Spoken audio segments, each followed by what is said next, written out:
My name is Paul Malloy, and I'm an alcoholic. Thank you. One of the great things about Oxford House is that we are a large family that gets together many times during the year, night after night, in one of the 2,653 Oxford houses across the country. Folks come together.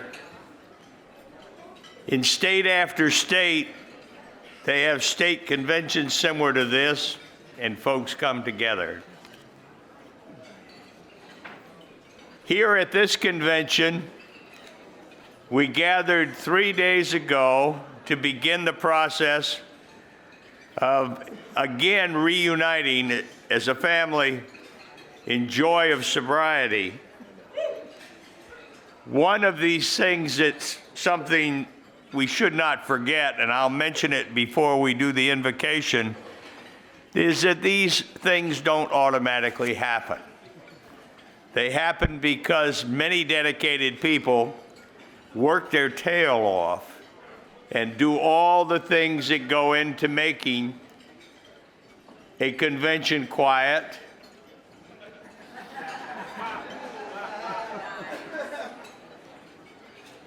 and grateful for the fact that we have Kathleen Gibson as our COO.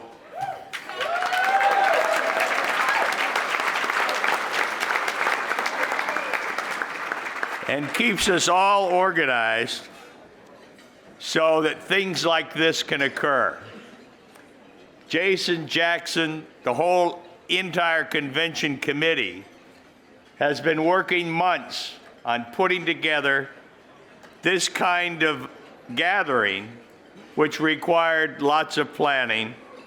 And I want to ask you, before we even get to the invocation, to give our staff and the convention committee a round of applause.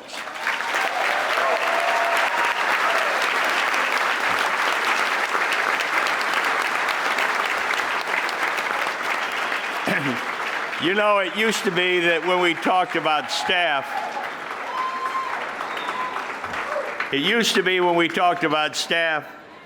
we talked about me and Molly Brown and Steve Poland. That was it.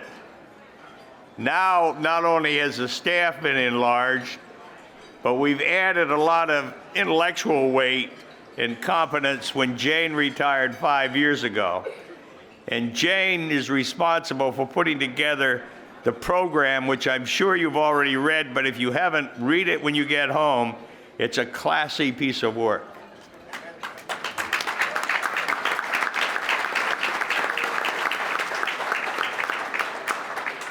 When I mentioned that our staff has increased, for those that you do not keep track on a day-by-day basis, we now have 163 staff people spread around the country.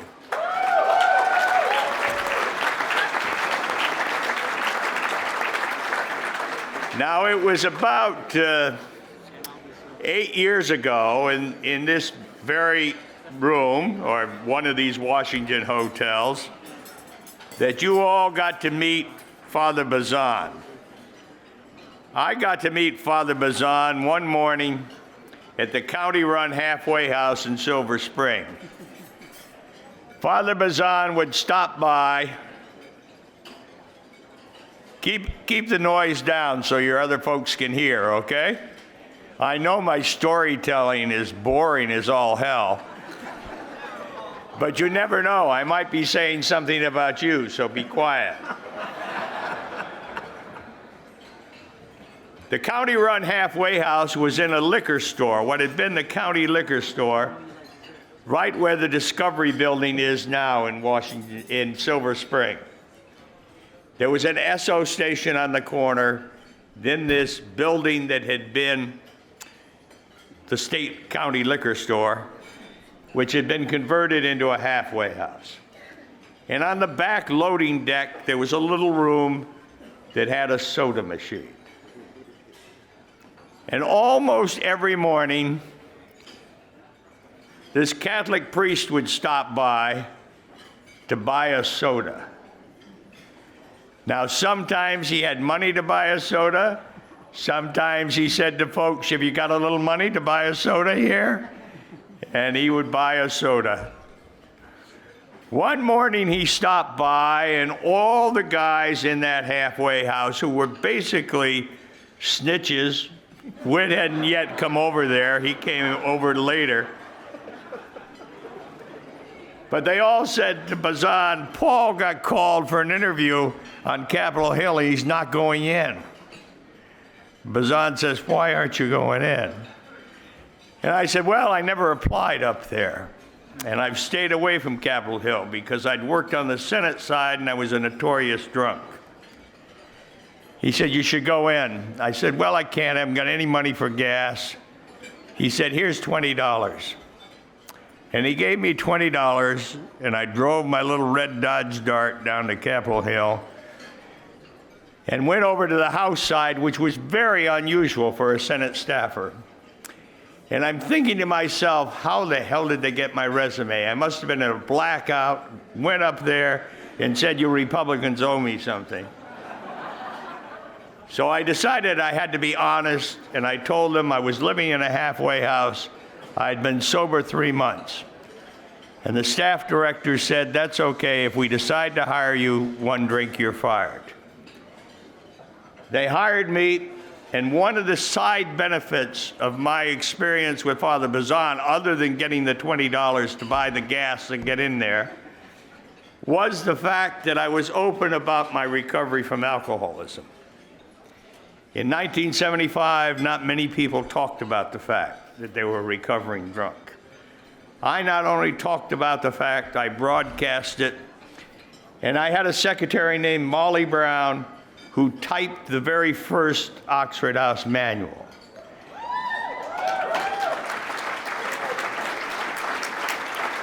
Don't tell anybody, but she did most of it on government time with government money on an IBM Selectric typewriter, and none of you understand what a typewriter is these days.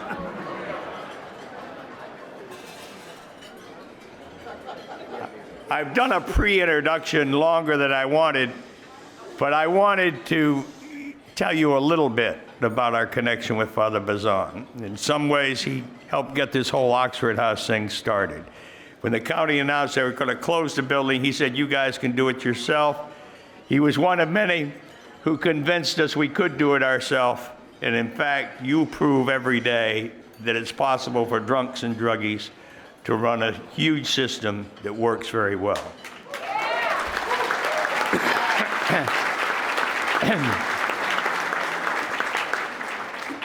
Father Bazan, we don't have a soda machine over there, but if you will get out of your chair and roll over to that point where the light is, we would love to have you do an invocation for this banquet. We have all been celebrating the fact that we are clean and sober today. Hopefully we'll be clean and sober tomorrow. And now if you could pave the way here for our higher power to understand that we're working our ass off to stay clean.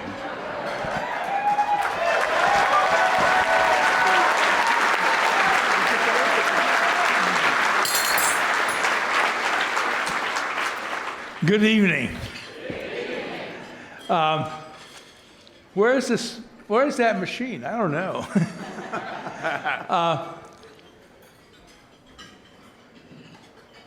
What I would ask you all know the Serenity Prayer, so that's how we're going to do it together, okay? May God, and God bless you very much. God bless Paul Malloy, huh? And his spouse right there. Well, I don't know where she is now.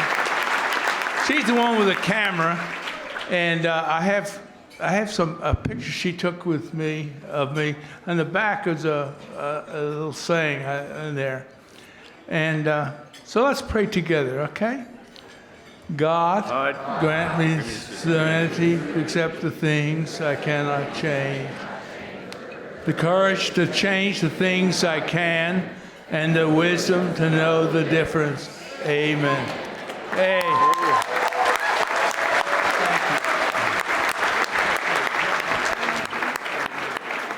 Thank you very much, Father Bazan. And as Father Bazan is going back to his table and he's being helped by his brother-in-law, I want to take a minute to reflect on the fact that Bill Adams was a speaker here at our convention, again, 6 or 7 years ago. He had just written a book, he had just joined the fellowship, and he became a religiously attentive member of Alcoholics Anonymous. And out in Colorado, there was a fellow who had been in AA. Quiet, everybody. State of Washington, quiet down. I'm talking about Colorado. I know you're jealous.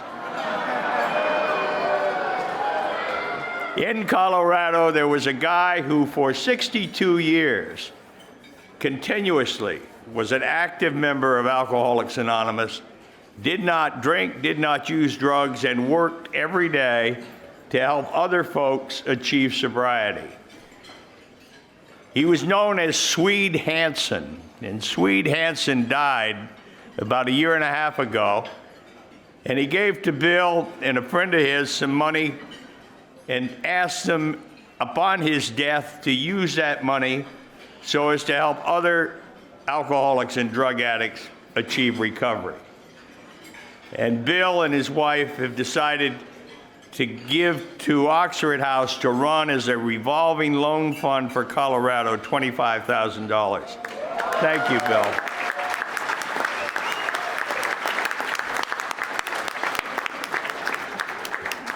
We thank you, and now everybody dig in and enjoy dinner, and we'll get to the awards and our speaker in short order.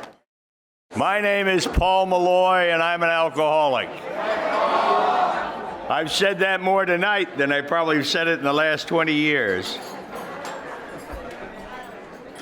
One of the things that makes Oxford House work, and I want to take a minute to let them stand up and you all give them a round of applause, is we have a board of directors, and 3 of the directors are here tonight. Stu Gitlow, Dr. Stu Gitlow, Dr. Ken Hoffman, and James McLean. Stand up, give them a hand.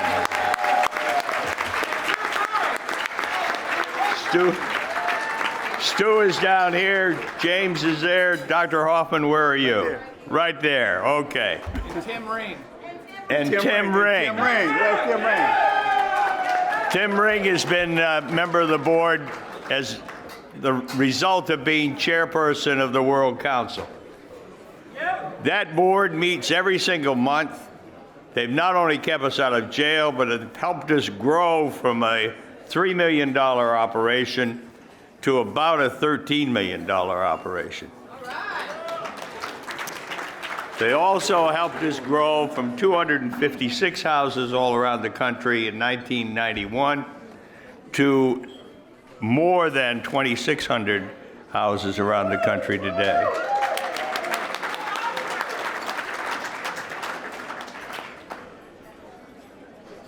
Now I'm going to, kind of kibitz here for a couple of minutes to let all the smokers get back into the room.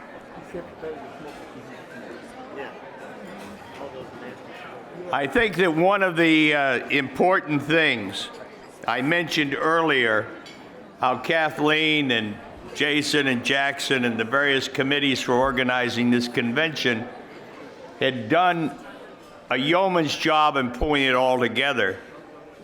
But I want to emphasize the person who probably did the best job of all, and she is someone who came to interview for a job 19 years ago and explained that she had 3 months clean. And I said, good, we'll hire you, 1 drink, you're fired. Leanne Tyler has not had a drink since.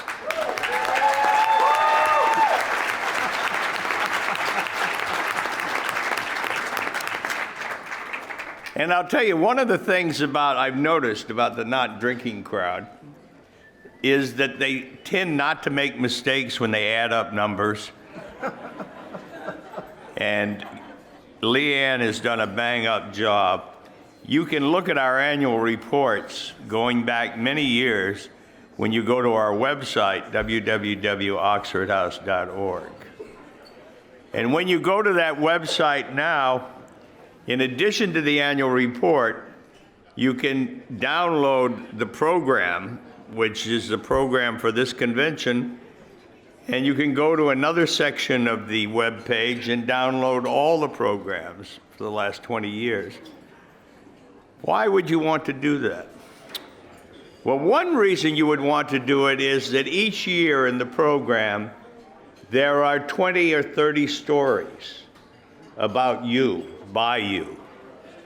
People living in Oxford House and alumni of Oxford House write their stories telling what life had been like while actively using drugs and alcohol, the disasters that occurred to each of them as they lost control over their life because of addiction, the efforts they made to change their life, mostly to no avail, time after time after time, and then finally, by hook or by crook, ending up in an Oxford House. And for most of those stories and most of those people, Oxford House made a huge difference.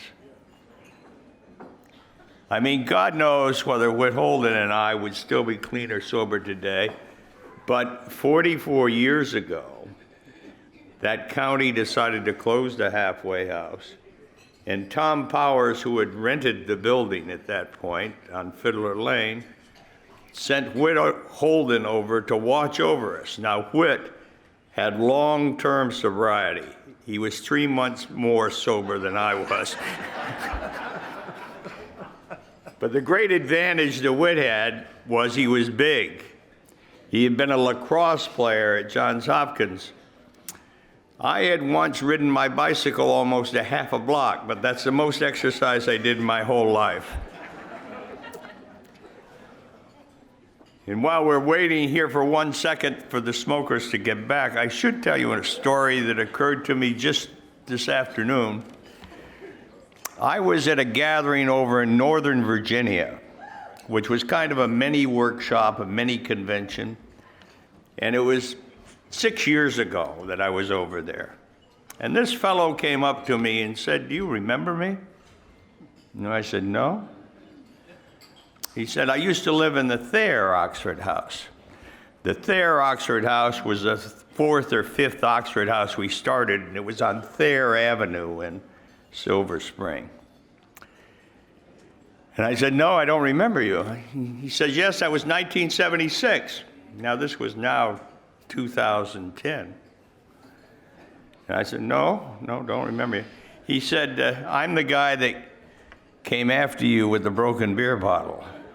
I said, "Oh, now I remember."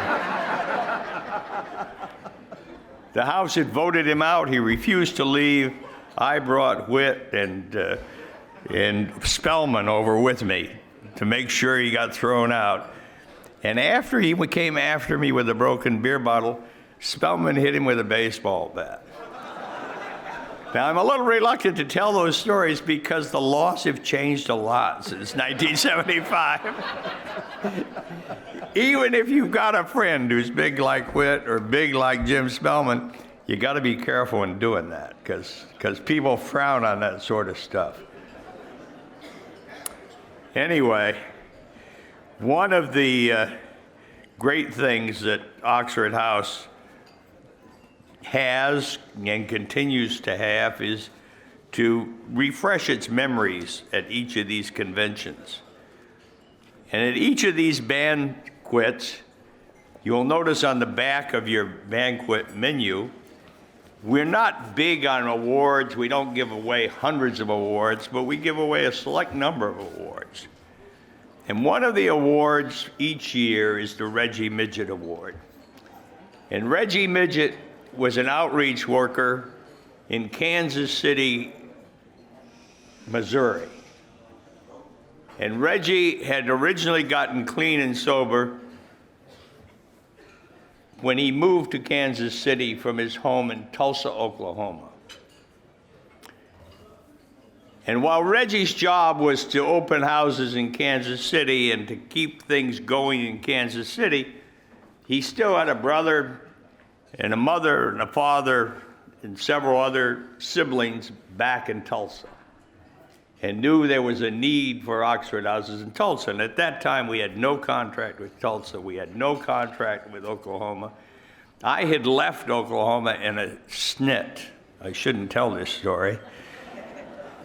But I'd gone down to talk to the state director in Oklahoma. And we went out to lunch. And we walked across one of these wooden sidewalks like you used to see in the old Western movies. I felt like a gunslinger there for a minute. And we stepped over two Native Americans. And I said to the woman who was the director for alcohol and drug in Oklahoma, once you get Oxford houses back here, we'll take care of all this problem. And she says, oh no, they're Indians. That's a Bureau of Indian Affairs problem. And at that moment, I don't know quite what hit me, but I said, fuck you, we're leaving.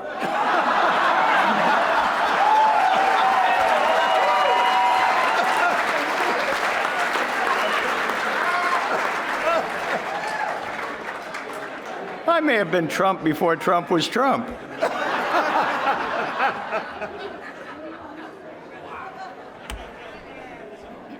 So Reggie was concerned that I had turned down Oklahoma, and we weren't going to do anything in Oklahoma until they changed their attitudes.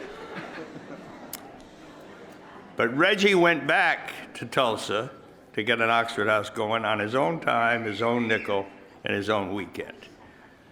And we continue to have individuals today who will reach out beyond where their responsibility is in order to share this wonderful Oxford House notion with other people in other places. For example, this year, we got a house going in Montana. We've got several houses going in South Dakota. These were individuals who reached out in order to spread the word, even though it was beyond the scope of their jobs. So tonight, James McLean is going to present the Reggie Midget Award. And James, can you tell us who gets it this year? Thank you.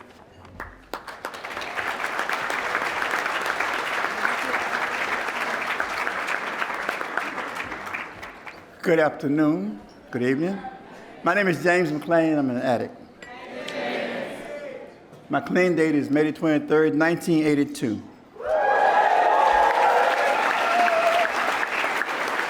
Before I present this award, I want to do something.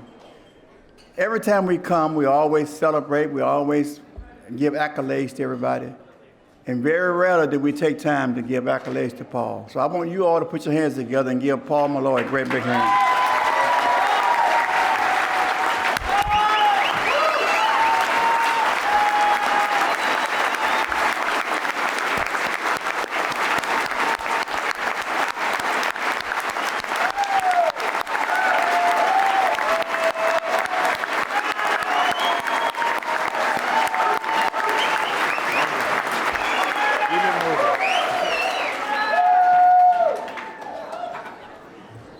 The recipient of this award this year was a guy I met some time ago. And when I first met him, I asked somebody, who is this guy? And the reason I asked them who this guy was because he was so busy and active doing the things that I thought that other people should be doing. And I wanted to know who he was. And one of his coworkers decided to tell me who he was. And she says it this way. She said, I used him because he owned a moving company, and I just wanted his moving skills. It was very apparent right from the beginning that he was hooked and ready to be of service in all capacities with the Oxford House model. When the position became available for me to move back home, he was the first and only choice to take my position. He had already been doing the work without getting paid for a few years. While working with a team of 11, he set aside time to help develop the first house in Montana, Oxford House Kinsey, for 11 women. Also, he assisted Stacey Hatfield when needed in Idaho. And I will call his name. She says, Jason took a trip to Alaska and began working on helping the houses there to stabilize by training them on the Oxford House model. Now, this guy's name is Jason Bliss.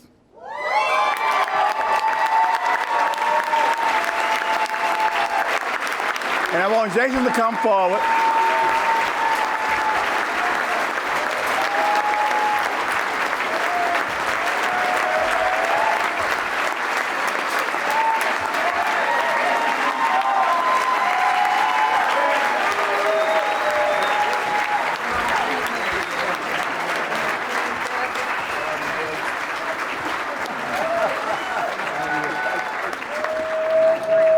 Come on, Jason.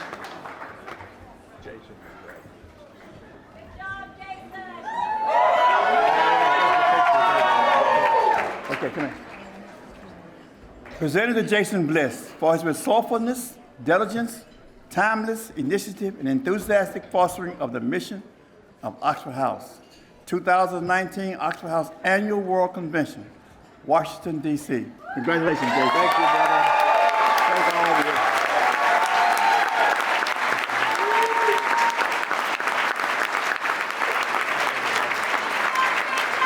Thank you.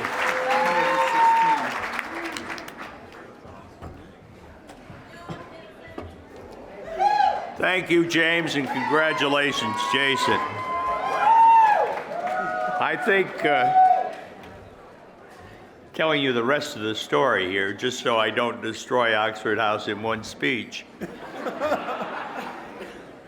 Moving right along, I should tell you that Oklahoma represented a great transition. From the time that Reggie started that first house in 1992, suddenly the state had a change in the leadership, and we began to have the beginnings of one of the greatest developments of Oxford House anywhere. There's 116 Oxford houses in Oklahoma.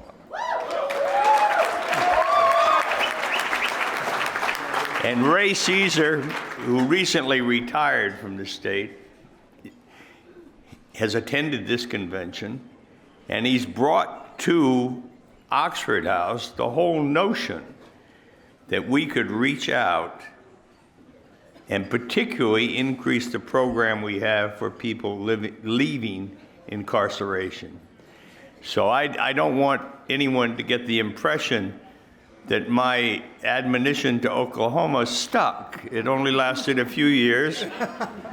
And once Reggie got that house going in Tulsa, a whole wonderful relationship blossomed. And of course, Jackson is one of the products of that Oklahoma.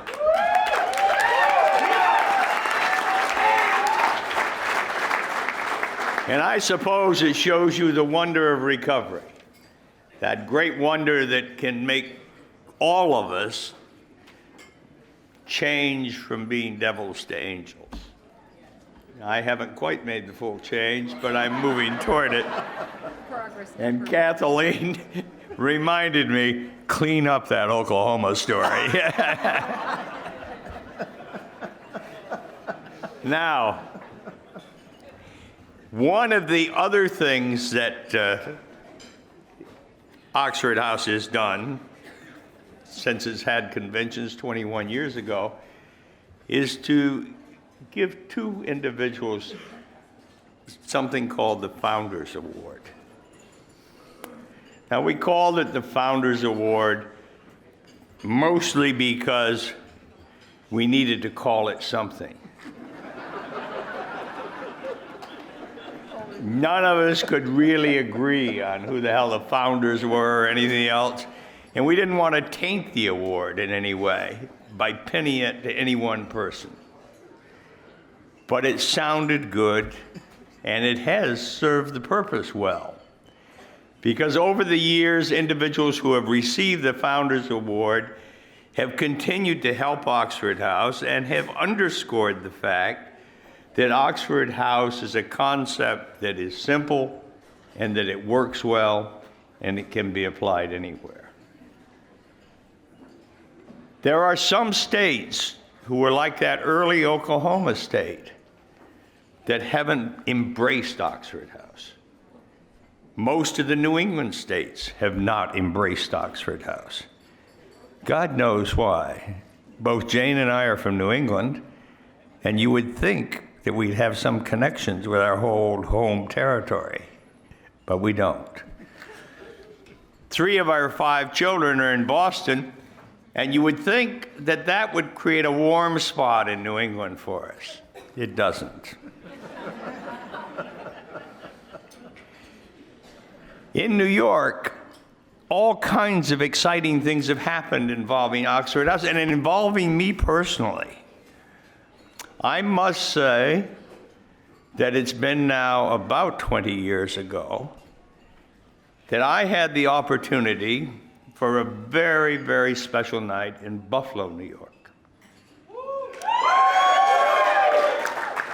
In those days, Oxford House was right next door to Paul and Jane's house in Silver Spring. That's the office that burned down. But that office had Molly Brown, and Molly Brown kept us on track.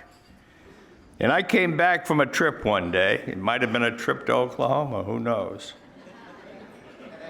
But Molly said, I got a call from Buffalo. There's a house in Buffalo that Mark Spence had rented.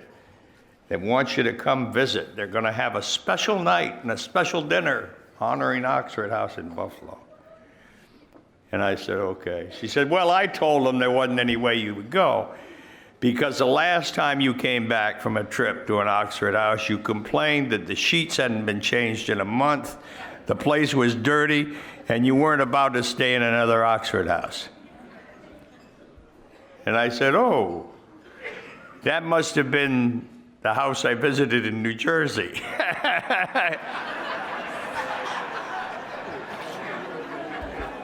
She said, yes, it was up there in one of those northern places, but I told them you didn't want to come and there was no way I could get you out. And I said, well, I should go up there. I said, Mark started those houses, 2 or 3 houses up there.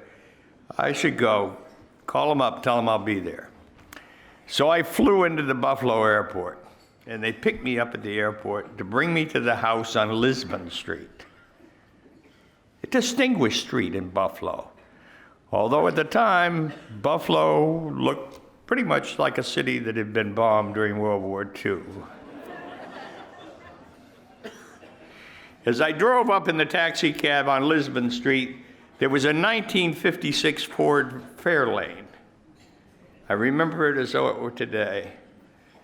Green trim, kind of a rusted top, and dented bottom. And in that car was a nun and another woman. And the woman got out, and the nun got out, and a guy came out of the house to meet me. And he said, I want you to meet my mother and my aunt. And I met his mother and his aunt, who was the nun.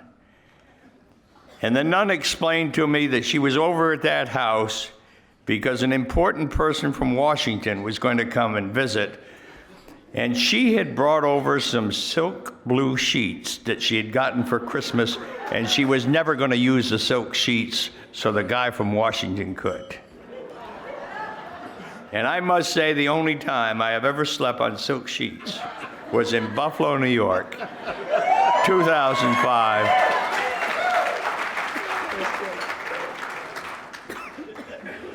However, things in Buffalo went up and down, but we got a couple of guys who lived in Oxford houses who were impressed and stayed clean and sober. And the fact that we now have 39 houses in the state of New York is attributable in large part to the fact that in the Buffalo, Lockport, Niagara Falls, Rochester area, There are 2 Oxford House alumnus who hang in there through thick and thin to make Oxford Houses work. And it's with great pleasure that I want to call Bill Moses and Dave Johnson up here tonight.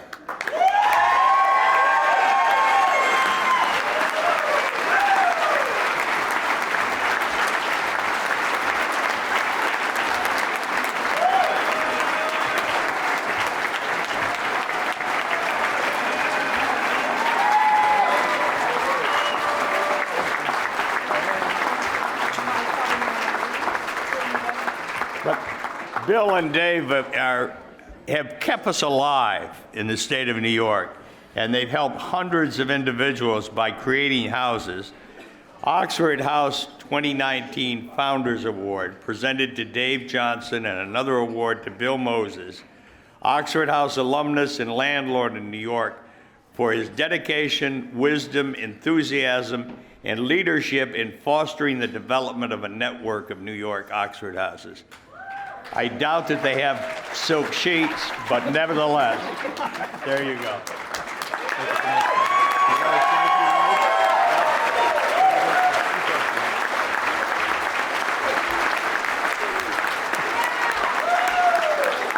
Thank you so much. I just want to thank everybody who made it possible for us to be here, all the people who came before us. None of us got here on our own.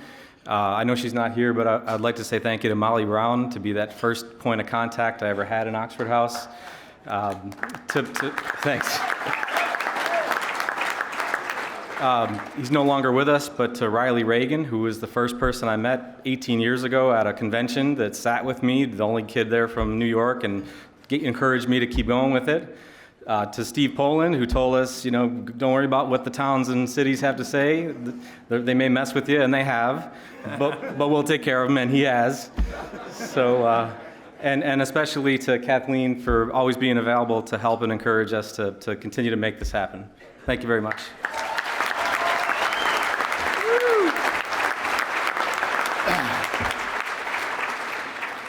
My name's Dave Johnson. I'm a recovering alcoholic. My sobriety date is January 15th, 2002. By Oxford House. My saying recently has been, Alcoholics Anonymous got me sober. And they gave me a whole bunch of tools to use: honesty, open-mindedness, and willingness. And I didn't have a safe place to use those tools until I got into Oxford House. And you know what? I got to practice those tools, and today I didn't come into Alcoholics Anonymous or Oxford House on a winning streak. I was a bum. I was a convicted felon. Today, I want to say thank you to my beautiful wife. She is the glue that holds me together.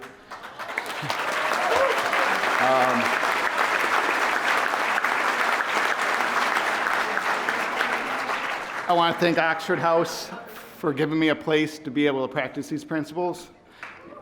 And most of all, I want to thank God for allowing the road to be paved and I can just walk it today. Thank you.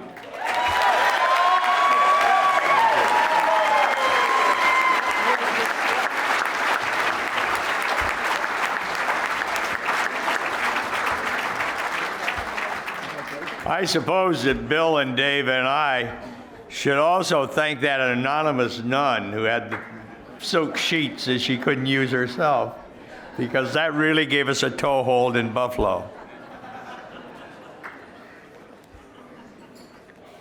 I hope that when we have the next convention in Seattle, by then we will have entered into a contract in New York to open up lots and lots of Oxford Houses. If we do get that, we'll have Bill and Dave to thank, because they have kept the torch alive. And I know that Oxford Houses would work well in New York. I know that they would work well in New England.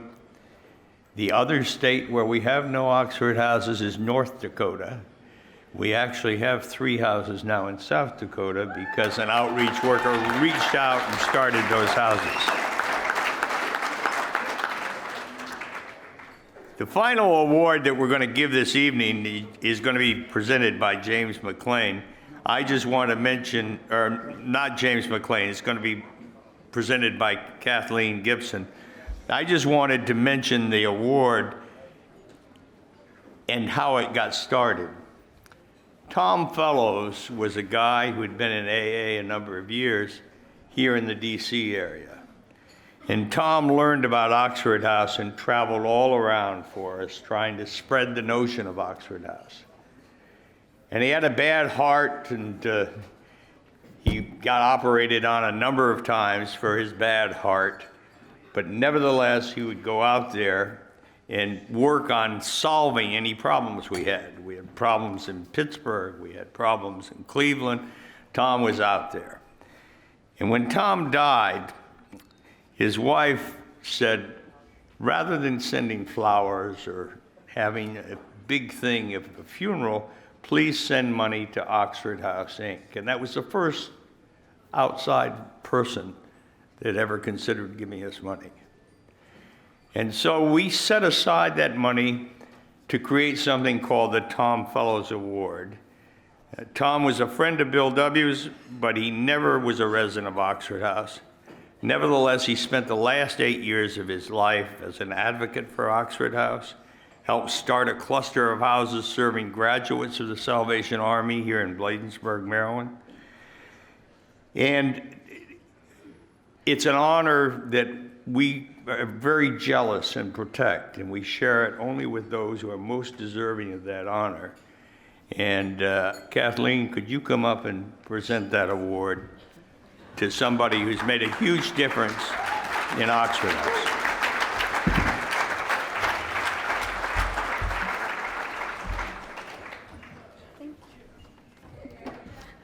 Good evening, everybody.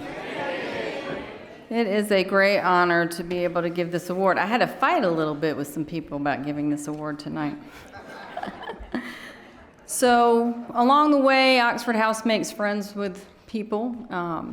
We talked to lots of different people, and this couple, Dick and Doris Kelsey, met someone named Victor Fitz, who's an alum of Oxford House, and he's here tonight, I believe. Is he still here? Okay, yeah, right. And I suspect he shared quite a lot with the Kelseys about Oxford House and his love for Oxford House. And through that relationship, they have given of themselves so much. They have a wonderful place called Beaver Lake Homes, and they have hosted over 11 World Council Summits. They've hosted four years of leadership summits for Jackson's regions. And apparently, I have not yet been there, but I'm going to go soon as I get my daughter in college. And I hear it is a magnificent place. They've not only done that, but they've also mentored and helped a lot of the staff in so many ways. And it is just a great honor and a privilege for me to be able to present you with the Tom Fellows Award. Dick and Doris Kelsey.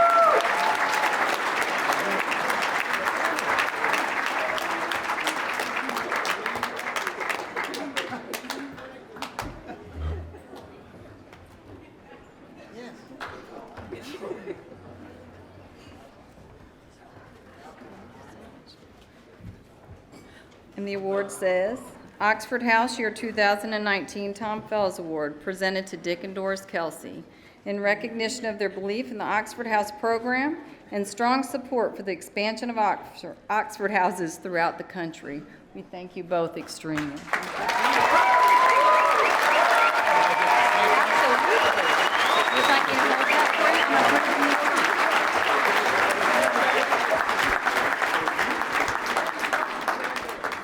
I wasn't sure if I'd get to say anything or not, and that's pretty tough for a preacher and a politician mix. And But I'll tell you what, there is no group that comes to our homes or that we're involved with that brings us greater joy than when we have Oxford House folks. And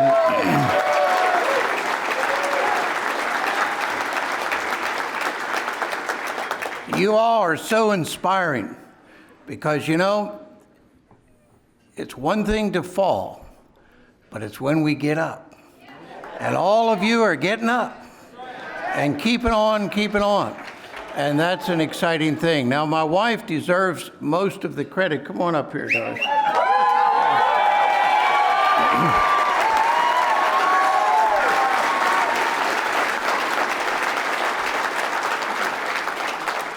One thing about it, she gets more hugs from more men than any woman I know. And I think she's making up for my years in the state senate of Kansas when I used to get a lot of hugs from the women. But she's the one they really come to see for the World Council, and it's been our honor to have, in fact, James McLean has his own room in our house. It's named for him. So thank you very much. We're extremely honored, and we are very, very blessed to be with you tonight.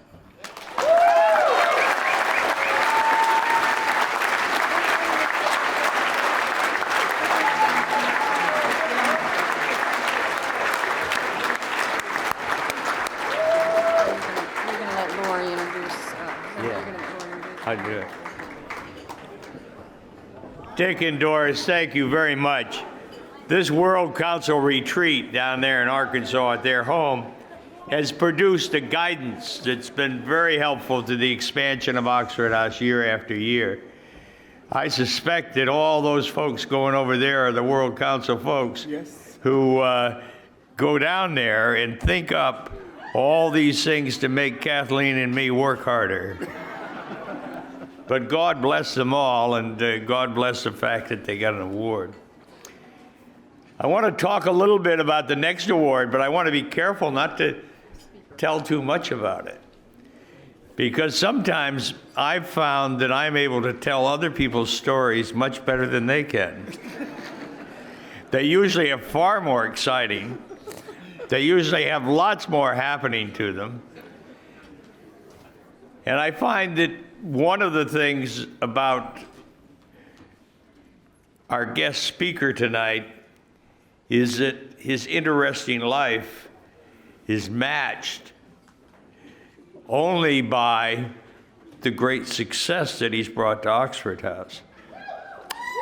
I remember when our speaker tonight, and I'm not going to do his introduction because I'm going to introduce somebody to do his introduction, but I remember when he ended up in a house in Oregon, and they told me this guy who spent roughly half his life in prison is in an Oxford House.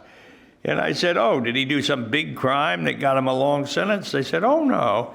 He's only in prison a little while and then comes out and then goes back to prison again. In order to get half his life at 35 in prison, it required him to make many trips back and forth. And he did, but then he ended up in Oxford House and actually stayed clean and sober. And we hired him as an outreach worker, and he was so excited about being hired as an outreach worker that he bought a truck, the first vehicle he'd had in a long time. And out there in Oregon, he bought an unair-conditioned truck. And I explained, Marty, you're going to Louisiana. And when he got to Louisiana, he met one of the great heroes of Oxford House, who is our leaders in many areas, Lori Holtzcall. Lori, come introduce Marty.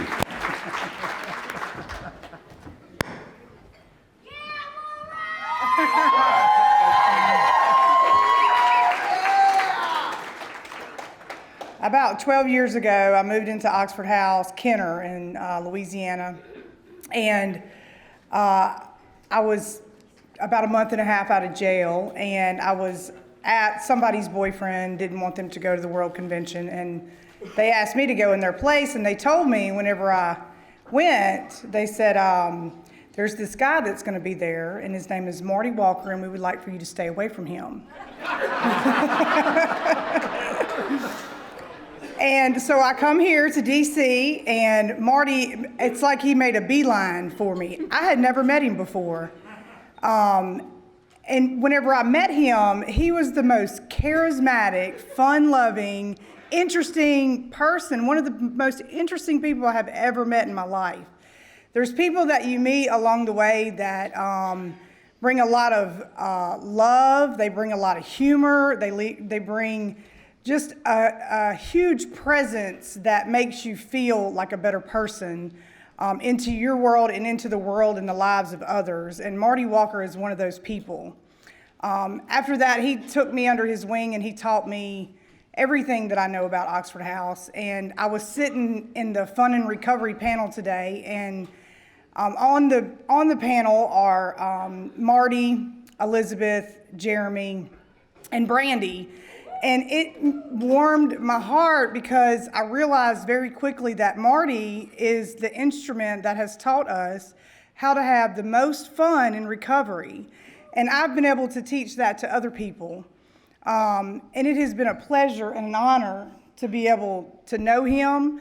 He is probably the most, prior to my engagement, the most healthy relationship I've ever had with a man. He's like a brother to me. He's taught me more things than my brother could ever teach me, and I know that he has done that for thousands and thousands of people throughout his tenure with Oxford House. So I'm going to turn it over to Marty Walker.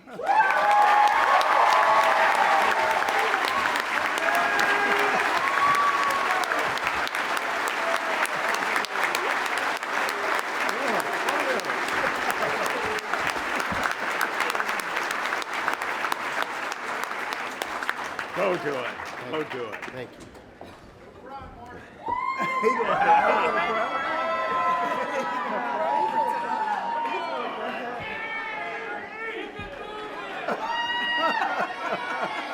How cool of an introduction was that, man? I like what was said earlier. We didn't give up, we got up, right? All 1,700 of you got up. You got up and you got here. And it was one hell of a road to get here, am I right? Yeah. Let's say that loud enough for the overflow room to hear it. Am I right? Yeah. That's right. It ain't quiet time in frickin' DC, man.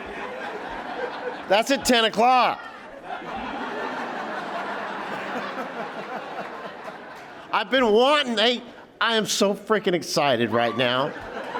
I have been waiting 23 years to tell this story to Paul Malloy. If you hang out with Paul long enough, you will hear the story about, all you damn addicts should have found Canadian Club. You wouldn't have had to spend all that damn money on them drugs, right? Does that story ring a bell, Paul? Absolutely. Well, if Paul Malloy would have found heroin and cocaine, he probably would have jacked his roommates, stole the checkbook, and we wouldn't be sitting here. Huh? Huh? Am I right? We got 2,300 houses because he's stuck with Canadian Club. Let's have a round of applause for Paul frickin' Malloy.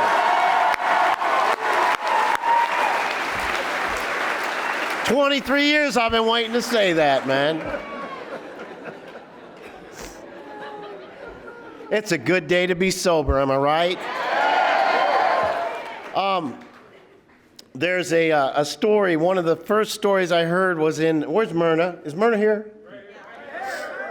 I went to a workshop when Myrna Brown put it on, and James McLean was there. And James told a story this back in '94, I think, in Vancouver. And one of the most important stories that has carried me through, and we'll get to my story. I want to talk about you first, you know. One of the most important stories I've heard in my life is that Oxford House is like a boat. And James was telling the story, and it gave me a visual, and it's carried me through ever since. And there's people rowing this boat. It's like one of them racing boats or whatever, maybe a Viking ship, I don't know. But on the side of this boat, it says Oxford House. Oxford, and on each side, not one side, on each side, it says Oxford House in big bold letters, and there's people rowing. And we are like drowning out there in the ocean. You know, we're floundering. We've been out there in this freaking water forever with no hope, and here comes the boat, right? And it drags us in. It's like, all we got to do is say, hey, stop, help, you know. I'll do what it takes. Let me in the freaking boat. And we get drug in, and they dry us off. They give us a sandwich, right?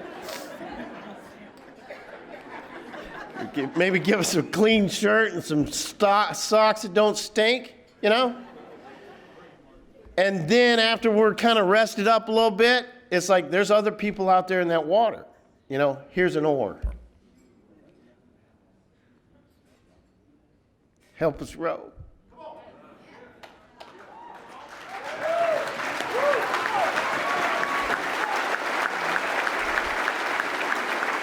So there's a lot of people in this room have been rowing, you know.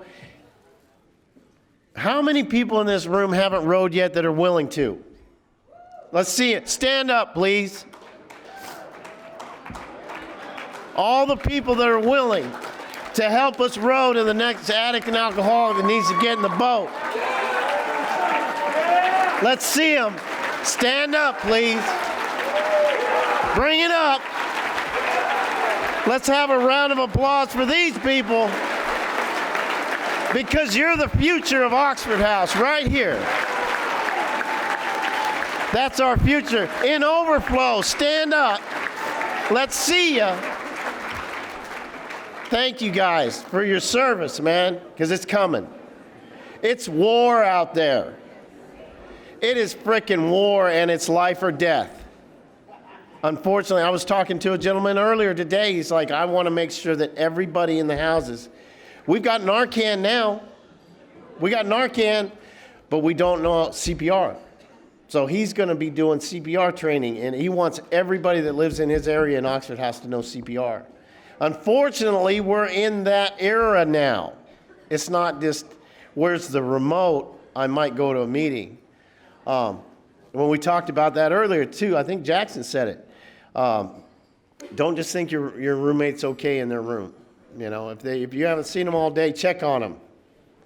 Check on them. Man, we got 2,300 freaking houses. Well, how many houses we got? 2,600. I stand corrected. We have 26 freaking hundred houses. We're knocking on the door of 3,000.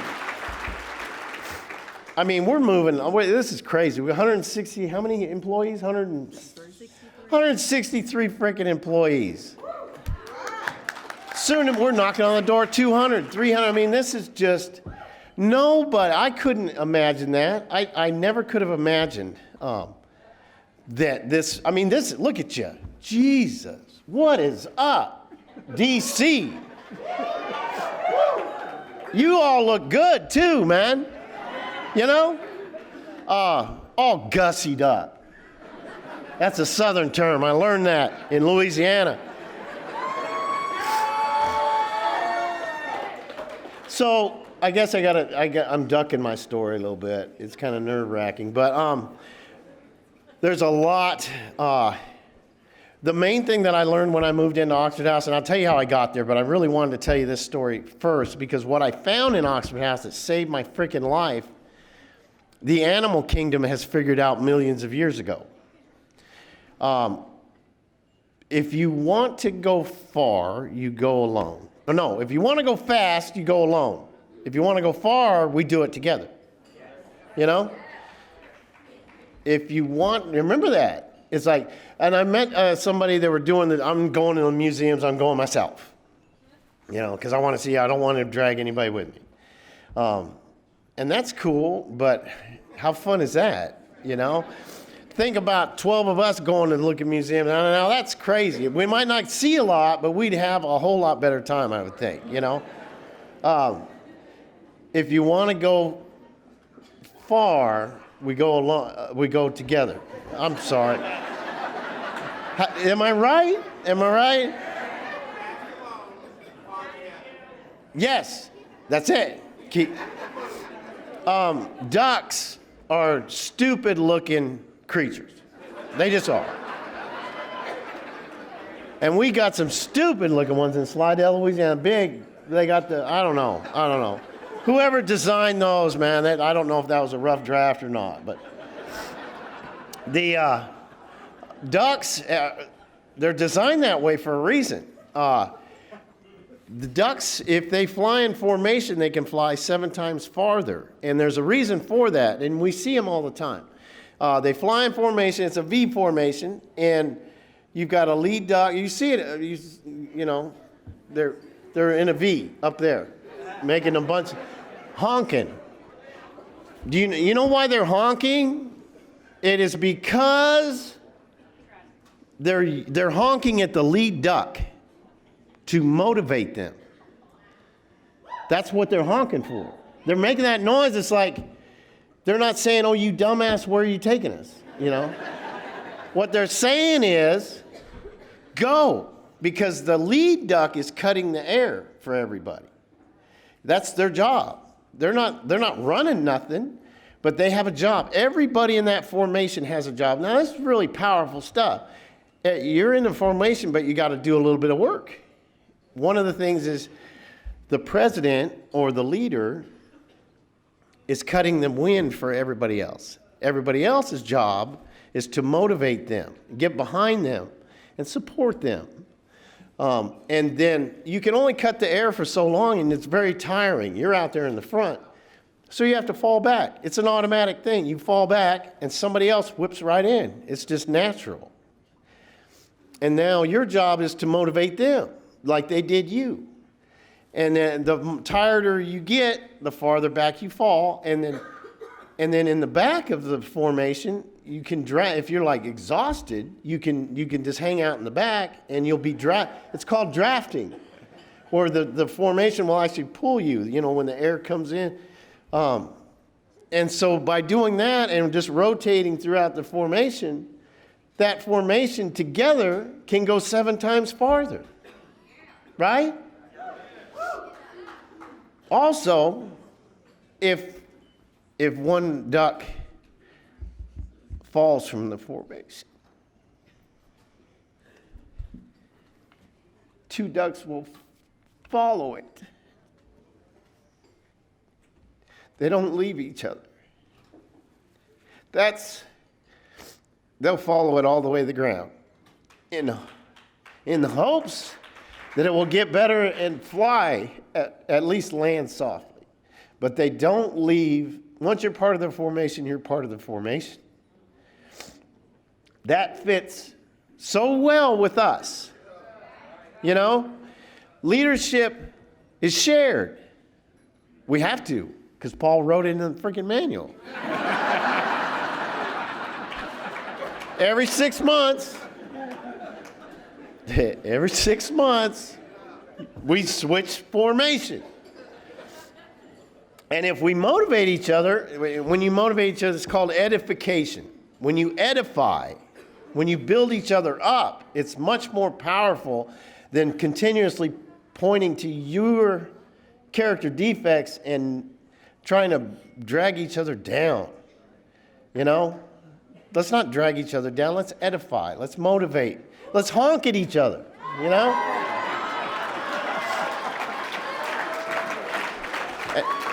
That is such a powerful thing. Now, universities are studying us. They're putting us under microscopes. It's like, why is Oxford House working so well? Why is it that you guys have grown this big from one house? From one house, we've gotten to this. And it ain't stopping here. It ain't stopping here. We're going to be taking over football stadiums probably within 10 years.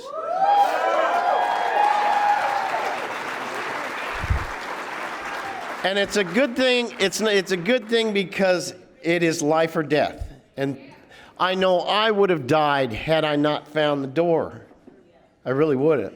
The state, I guess I got to get into my story here. I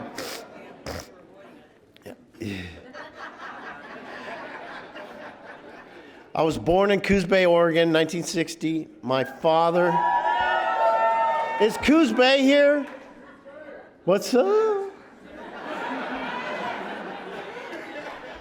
We were very poor. I don't know what they're talking about. I'm gonna let me focus.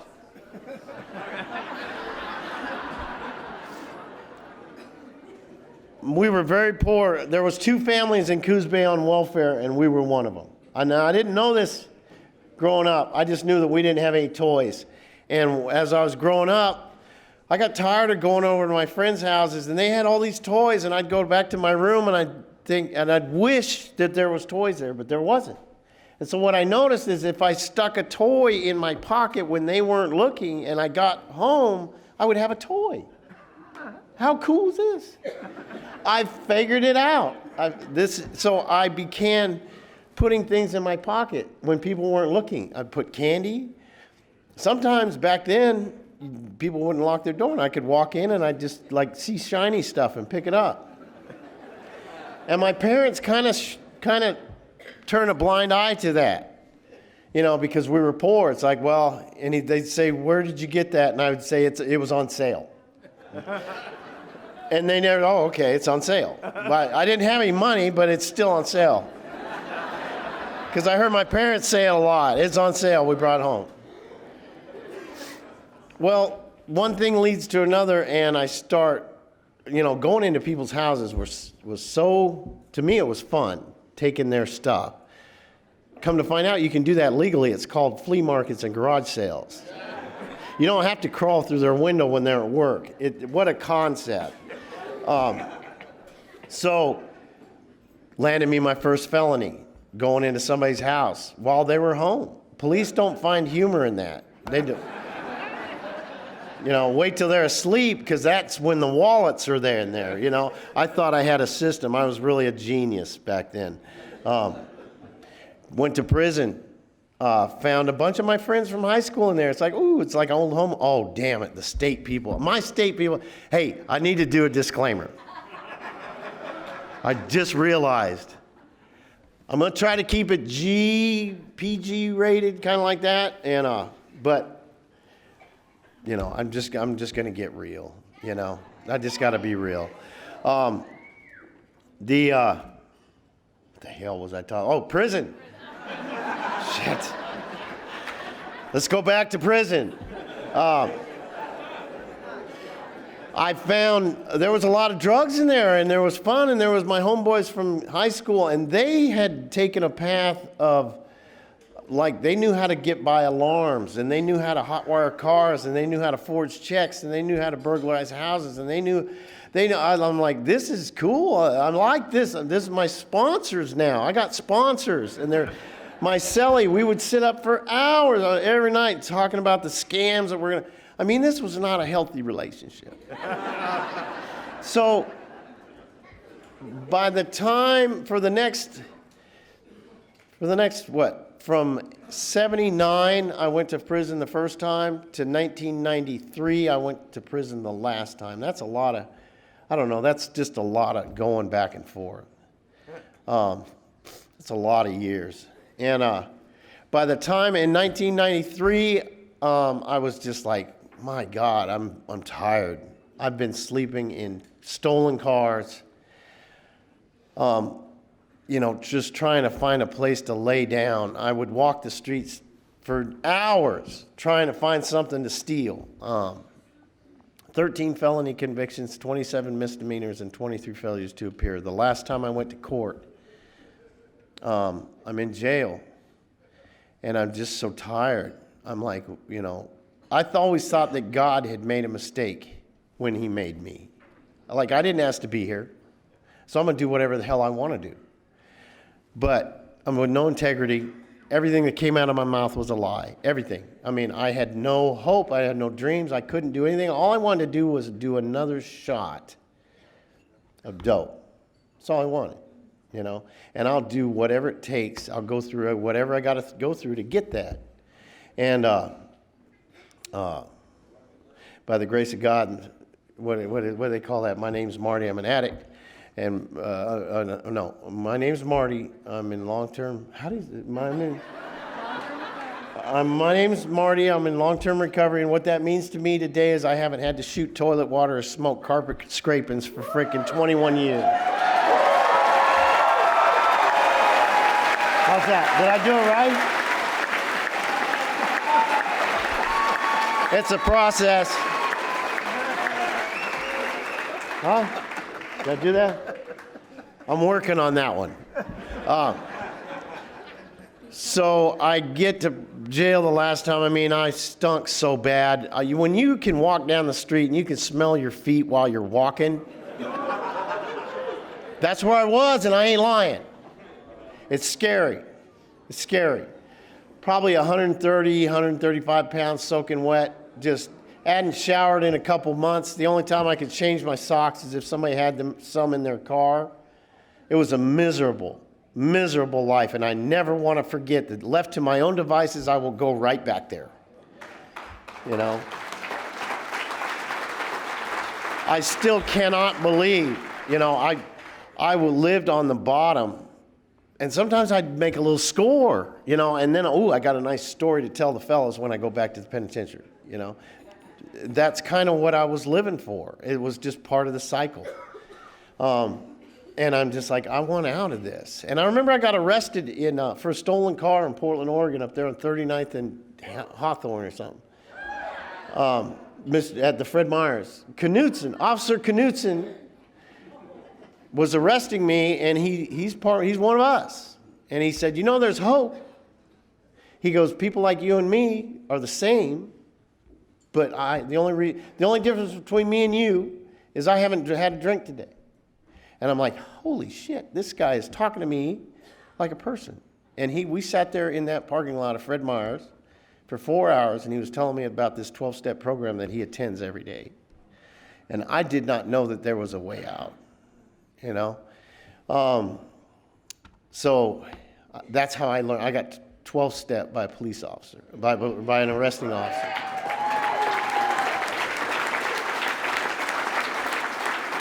And he talked to me like I was a human. It's not like, you need to do this. It was like, we need to do it like this. Here's how I do it. It's like a big, different message. So go to prison for about the 40th time, and I'm just done. And the judge is there, Beverly Frankel. She says, is there any last things you'd like to say before I pass it? My folder's like this thick. How many people actually go to court when they let you out on OR? Not me. That's stupid. Who in the hell would want to go back to court? So they're like, Mr. Walker, she's looking at this folder. Mr. Walker, is there anything you have to say? And I'm like, yeah. And I had a little bit of attitude. I said, look, what do I need to do so I don't have to stand in front of you again? And I said it just like that because I had a little attitude. And she did not miss a beat, and she did not raise her voice. She said 3 things, Mr. Walker. And quit putting drugs and alcohol in your body.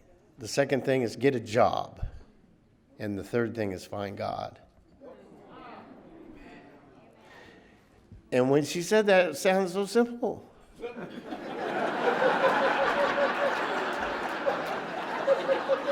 I was waiting for a big old lecture, It's like, quit putting drugs in your body. Oh, God. Well, and she goes, I'm looking at your record here, and it looks like you haven't been to treatment, so I'm going to recommend treatment. And I'm like, I felt like relief. It's like those 3 things, and I hung on to those. It's like, get a job. Nobody's going to hire me. Quit putting drugs. I can't do that. I'm an addict, Find God. God doesn't love me. All this negative crap that I still wake up with. Is there anybody in this room? Do I share this with anybody? That the first thing, I'm getting my coffee, I'm stubbing my toes, I'm taking a leak, and I'm thinking all this stuff in my mind is like all these things that I need to be pissed off about today. Does anybody else go with that? That just sucks. You got to shut that thing off. You know? I got to it's like, what the, you know, I could grab anything to be pissed. I can look in the mirror and say, you dumbass, you know? You dumbass, you need to really go get that guy, and you tell that dude, and like, this is just it still happens at 21 years sober. But I got to tell you something, and here's a little secret that my first sponsor told me. It's like, the mirror doesn't talk. That's you.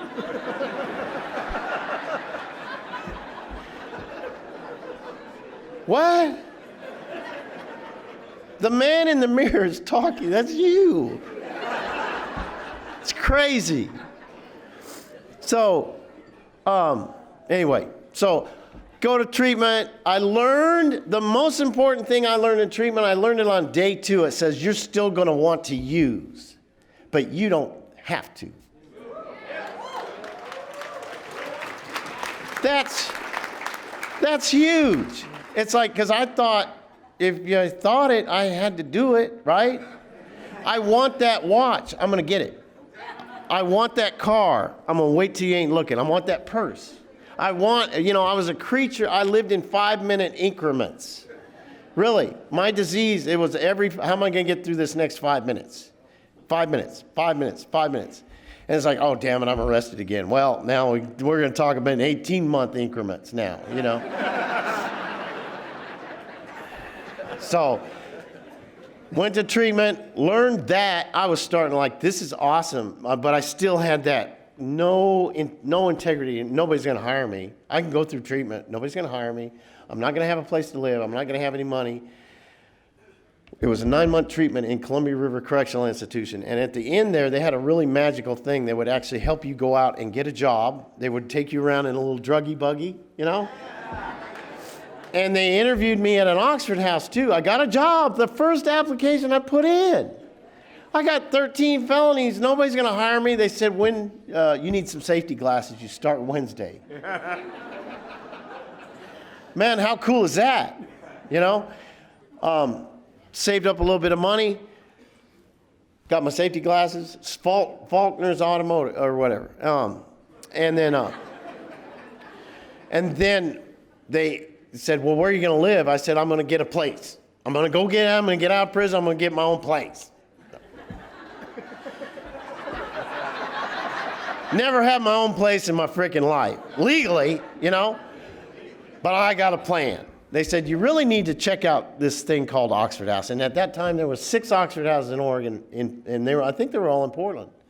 And I showed up at the Tabor House, and I'm like, they're not gonna accept me. You know, I got 13 felonies. I've never had a job. This is the first job I've ever had.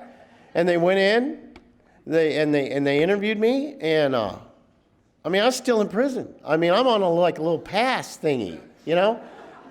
And they said, you've been accepted.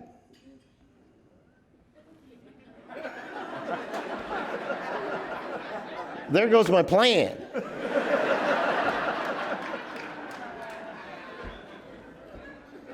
They said, yeah, we want you here.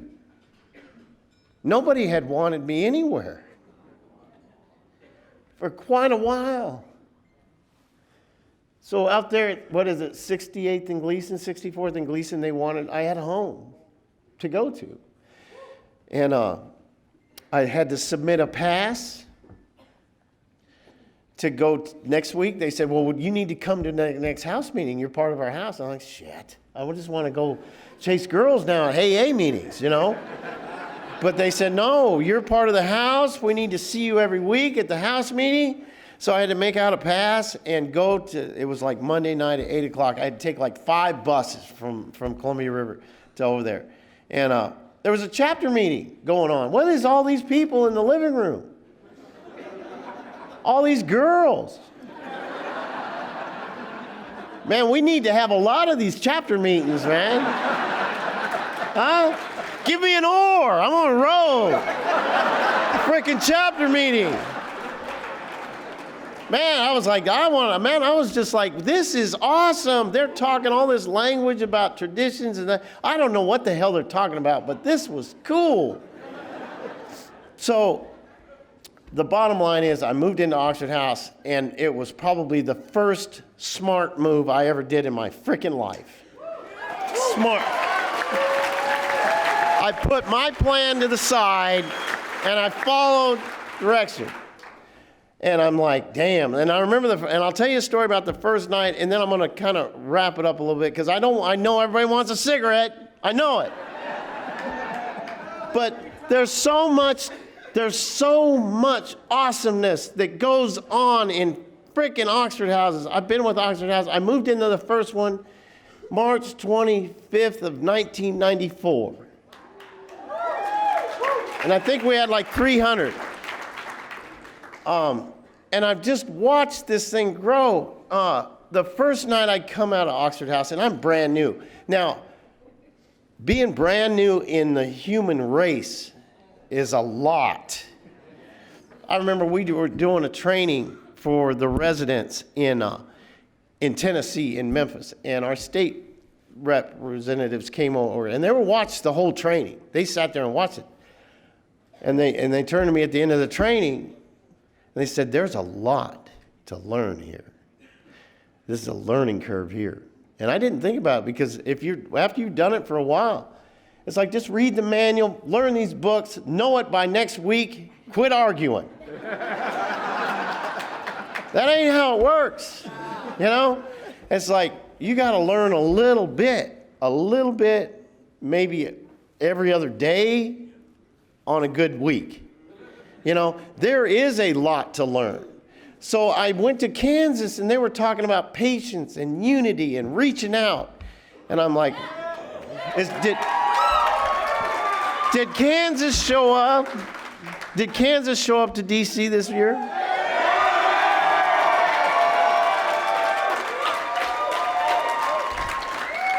I haven't heard them for a while, so I was wondering. You know, check on your people. Teach them a little bit. Take them under your wing. Understand that they're not going to know this in 6 months. They're not going to know how to maneuver in the real world in 6 months.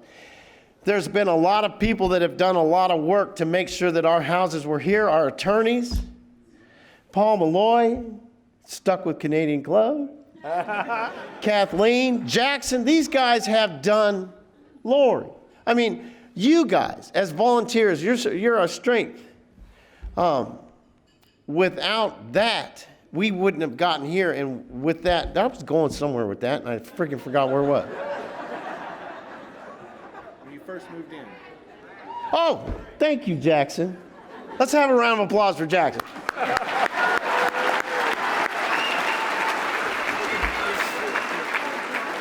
When I first moved in, that first night, yes. Because when you're brand new in a house and you don't know what they're talking about and you don't feel like you fit in, I'm sorry. It's a big thing for men. It was for me to act like I knew what I was doing at all times. I know what I'm doing. You all right? Yeah, I'm good. Bullshit. I'm good. No, I'm good. I know what blah, blah, blah, you know. How many people in this room don't know what the hell they're doing? Raise your hand. All right, welcome home, baby. Welcome home. Yeah, because we just know that we're still trying to figure out what the hell we're doing, you know? So I'm supposed to, it comes about 6 o'clock, and I'm living in this Oxford house, and they got cable, and they're all laughing in the kitchen. I'm like, I better go get me some groceries. And now Fred Meyer's is right across the street. So I walk over to Fred Meyer's, and I'm going to go grocery shopping. I've never been grocery shopping in my freaking life. I don't know how to grocery shop. I don't know what I should buy, what kind of mayonnaise, what kind of lunch meat, what kind of bread. There's so much. Because when you've been institutionalized, all you got to do is go through the line. And it's put on your plate for you. I've got to make decisions now. I have to make choices. And I'm like, I'm freaking out. I mean, this simple task of making choices is freaking me out. And I need to look like I know what I'm doing. So I'm walking along the aisles, And I'm looking and I'm nodding, yeah. And I go around, finally I'm in the underwear, you know, I don't know. And security, I know when I'm being followed, I'm a freaking thief. I know. I got 3 of them. And I'm like, I better just go. And I'll come back to this. So I get out and I walk out the doors, and the Oxford House is across the street, and the dope is to the right. And I said, I don't want to do this. What I can do, I'm obviously a failure. I can't even go grocery shopping. What I could do is I could go and get me just a little bit of dope. And I'll figure this out tomorrow. How many people have said that to themselves? That's the difference between life and death. When you listen to that voice and you follow that voice, and I'm going to get to the end. I'm going to wrap this up in a minute.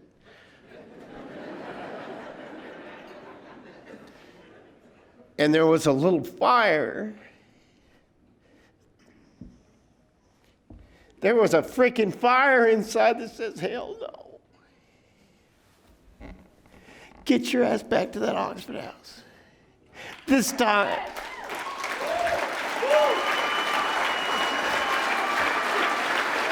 Not this time. Get your ass over there and sit down. And I did. I got in, I walked up the steps to the Tabor's house, and I opened the door, and everybody's eating and laughing, and the TV's on, and I'm like, guys, I'm not doing too good. I'm kind of freaking out. I don't know what I'm doing. And they said, sit down. You want something to eat? Here's the remote. You run the TV tonight. This too shall pass, but shut up until it does. And that was the first night in my life when I got out of prison, I didn't use. The first time. That's very empowering. I mean, how many times do we get out and we use, it's like, I'm just going to use a little bit, and then I'm going to get my life together. Right? It never worked out. That's my plan. You know, that's always been my plan. So here I am following the judge's direction. I didn't put drugs and alcohol in my body. I'm working a job, and I'm going to every meeting in Portland. You know, part of it's because there's girls there, but the other half, it's like it's very attraction rather than promotion, right? I'm trying to find an alcoholic to work with. Anyway, I'm digging this life because when I didn't use that night, I woke up that next morning in my own bed, and I wasn't strung out, and I was clean. I had clean clothes. I could go take a shower, and I'm like, I like this life. I like this. I've never had that before. And I will always remember, that's why it's been a fight to get these freaking houses going, because it's like, look, I'm going to get a house, you know. It's like you're gonna hear a lot of no's. No, I don't want you guys in my house. This is my grandma's house, and blah blah blah blah blah blah. You know, wah wah wah, like on the whatever Charlie Brown. You know, I'm gonna keep going. It's like, look, I think I've probably directly or indirectly opened since 1994. It's like it's been a mission. It's been a mission to open houses. Because if it did that for my ass, it's going to do that for the next person coming in. Right? It meant so much to me. It meant so much to me I haven't been to prison again. I haven't been to prison again. It's crazy. A lot of my friends, I'm watching the paper, you know, and the thing about it's like, you know, you start out with sticking toys in your pocket, And you will, I mean, left unchecked, you will be robbing banks. And a lot of my friends were, and a lot of my friends were getting shot and killed. When they opened up death row in Oregon, I knew half those people. You know, drug deals gone wrong, you're in the car, whatever. It's ugly out there. It's freaking ugly out there. And I think if we can all unite and know that ugliness, we've been there. We are the people that we were given up on, right? We were hardcore. We were the movers and shakers in the drug. We're not the ones that sat on the couch in the drug house and said, they would say, oh, can I have some? We didn't do, we might have done that a little bit, but we realized we adapted and overcame. Because by the time we got to Oxford House, we had burned every freaking bridge, you know? That was the last house on the block. And then, wasn't it the coolest one? When you bring your people over and it's a nicer house than they live in, you're like, damn, I want to live in. I mean, damn, I don't have granite countertops. So, how many people here have heard the story of Kevin Hines? See if one. I'm going to wrap it up with this because you guys are so off. I swear to God, I am. We were doing a NatCon convention in Nashville, and Kevin Hines was speaking. And look, I saw how much it cost for registration at NatCon. I ain't moving the booth. I ain't leaving the booth. I ain't getting yelled at. $1,000 registration. So it's like, I got work to do. And Anna Jones and all, you know, Mary was like, get on up there and listen to the damn seminar. You know, I feel like I'm slacking. So I went up there with my coworker Tyler, and we were listening to Kevin Hines, and this story had such an impact on my life, and it fits so perfect. Kevin Hines, he suffered with depression, and he lived in San Francisco. And days went by. His family, you know, it was very dark. Father never really talked. They just existed in the same house. And one day he woke. I mean, it's like, you know, nobody to talk to, no company, no real friends or anything. It was just very isolated. And one day he got up. It's like, man, I'm just done. I'm just done. I don't need to be here anymore. And he says, I think I might just go jump off the bridge. It's like, but I'm going to jump on the bus, and if somebody at least just checks in on me, just care, just show that they care. If somebody could do that, that it'll show me that maybe there's hope in this world. I just don't want to be a part of this anymore. And so he gets on the bus, and, you know, it's kind of like everybody's on their phone. Nobody even recognizes you as a human being. You know, you just walk. It's just like, just a blur of strangers, you know. You're kind of in everybody's way. Nobody reaches out. It's just like living with a bunch. You could be in a crowd of freaking 30,000 people, elbow to elbow, and nobody would even acknowledge your existence. And that's what he was feeling that day. And he got the bus to the Golden Gate, and he got off.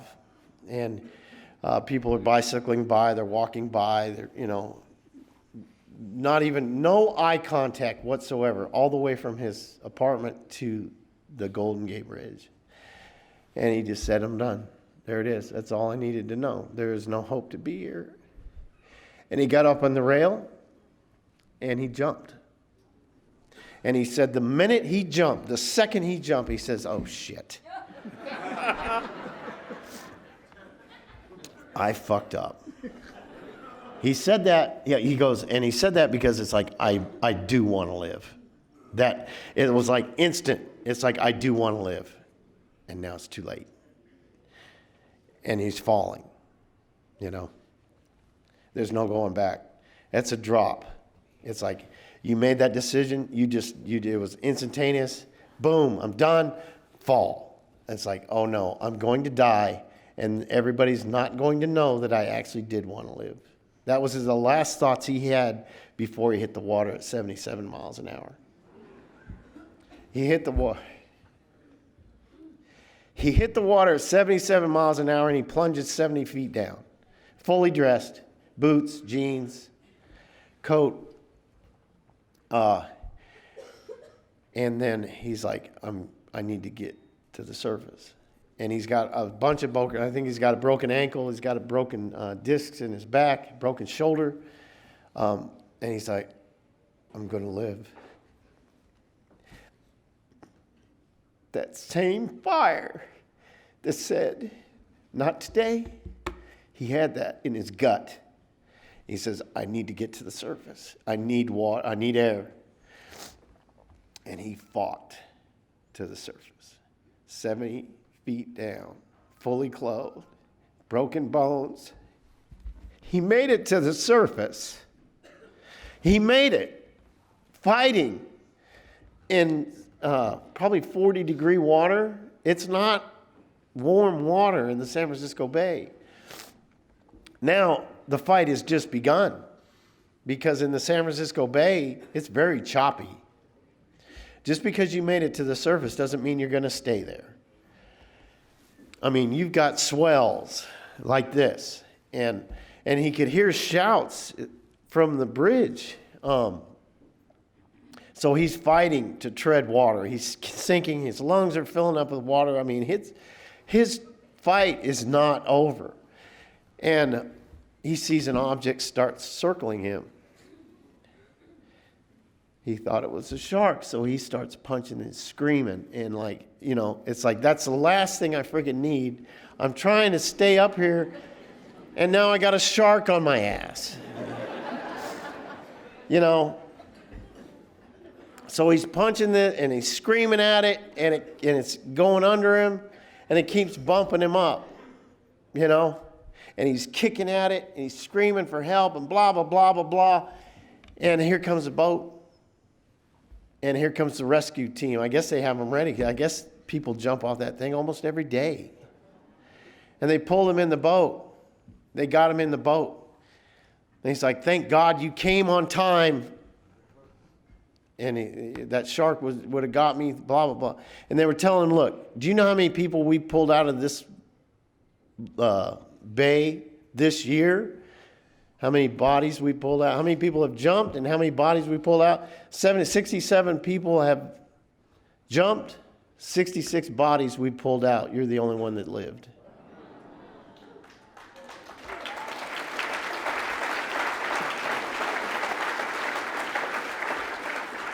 He said, yeah, thank God you did it on time. Because that shark, man, there was a shark. He said, no, the people on the bridge called us. That was a sea lion. Keeping your ass alive. Keeping your ass alive. It was bumping you up, this wild animal, this wild mammal or whatever. I don't know if they lay eggs or what.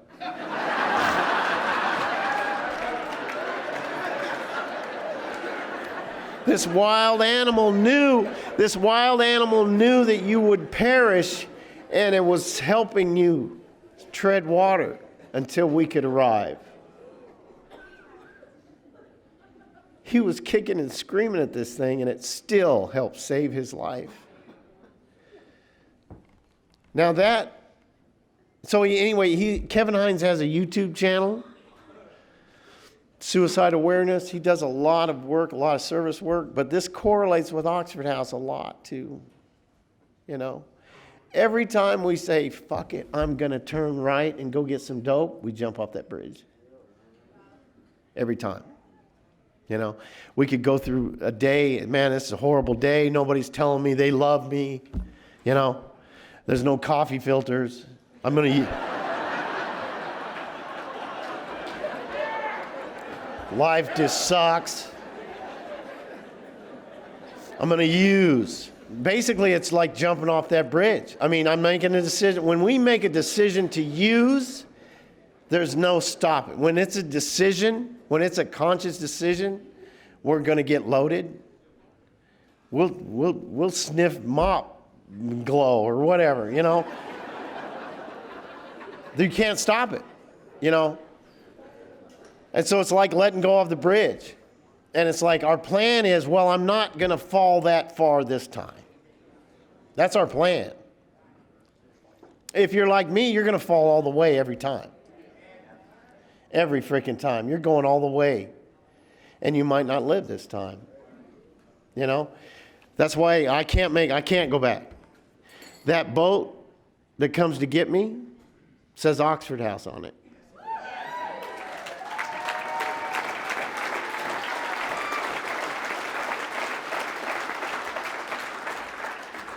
When they hand me an oar, I'm going to grab that thing.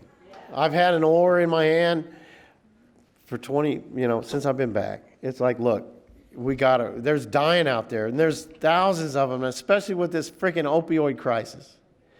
I mean, I was a heroin addict. It's like, oh, you got to be kidding me.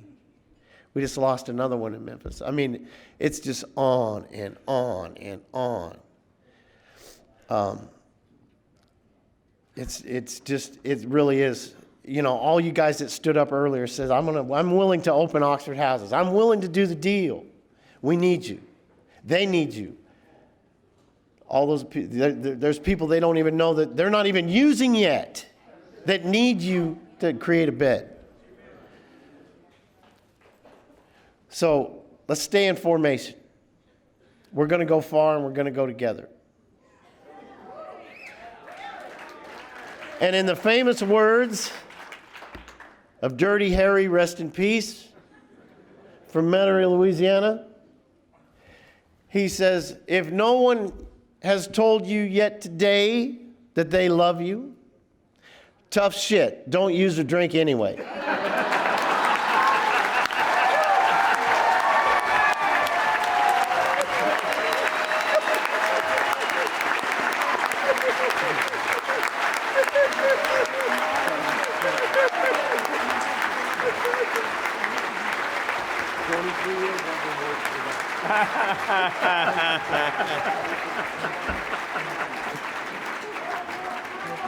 All right. I want to do two things. One, thank you, Marty. You really kept our attention. And I must say, I only have one little comment about Marty that I really should make. When we hired Marty, part of the training in the early days was you'd come to the Malloys and we'd put you in a bedroom downstairs. And as Marty came and stayed at the house a couple of days, he's in the bedroom downstairs. And Jane said to him, if you need anything during the night, feel free to come up and help yourself. About 3 years went by, and we heard Marty speak. And he told that story and explained that he came up from downstairs to open the refrigerator to get some water. And he opened the refrigerator, and he saw a bottle of wine. He slammed the door, ran back downstairs, and said, that was a test. That was a test. He was here to get me. Marty passed the test. Jane's one of those 90% of the people who can drink wine and not get into Oxford House directly. And we're getting close to the end of this banquet. You all have a dance coming up, and I know you want to enjoy that. And you've got lots of raffles coming up. And tomorrow morning at 8:15, I expect everybody will be downstairs. We can summarize what's gone on at this convention and remember those among us who died during the last year. See you tomorrow morning. Thank you.